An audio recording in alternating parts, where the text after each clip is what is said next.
Acne, squeaky voices, the crippling societal pressure to discover yourself. Most people don't look back on high school with fond memories. Yet it would be criminal to ignore their importance in our development. And just like how we develop and change, so do the halls that fostered our growth. And as we get older, we begin to have a better appreciation for that time in our lives. And that's what makes seeing the Spartanburg High School so depressing.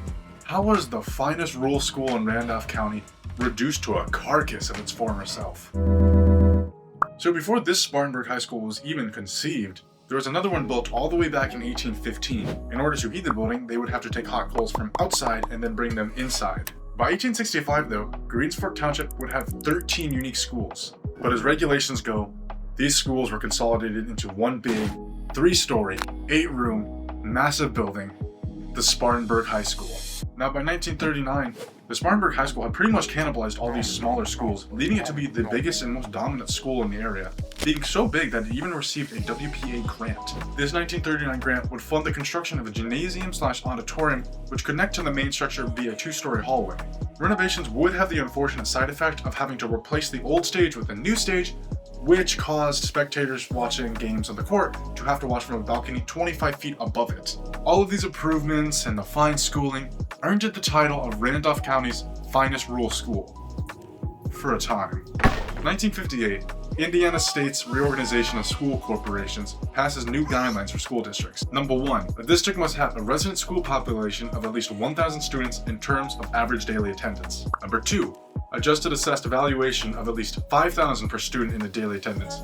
What's this mumbo jumbo mean? In layman's terms for myself, it essentially meant things weren't looking good for Spartanburg. Soon after, nearby Greensfork, Washington, and Union Townships began to try to consolidate schools in 1962 that failed until 1964. Because of this, starting in the 1964-65 school year, 9th through 12th graders from Spartanburg High School would be moved to Lynn High School.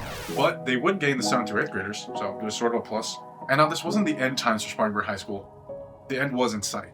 10 years later, in April of 1974, $3.8 million was allocated for the construction of a new junior-senior high school in Lynn, which would replace the Spartanburg High School, leading to its closure after 68 years. But the building wasn't done kicking yet.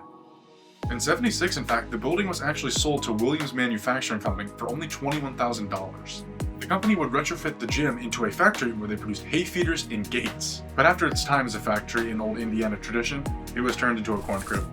And after that, the school spent most of the 2000s just abandoned. Well, until flames. So big that Spartanburg officials are considering evacuating the town. It's March 12th, 2012, and it's 4:55 a.m., but it looks like the sun is out. A massive fire rages through the Spartanburg High School, consuming it. The fire wouldn't be quelled until 6:30 a.m., and even after that, firefighters spent another 2 hours just extinguishing hotspots.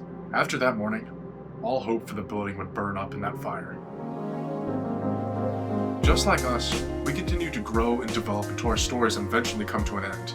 And while the Spartanburg High School is nearly at its conclusion, it still stands tall, watching over the people of Spartanburg, just as it did years ago for the people who once walked its halls.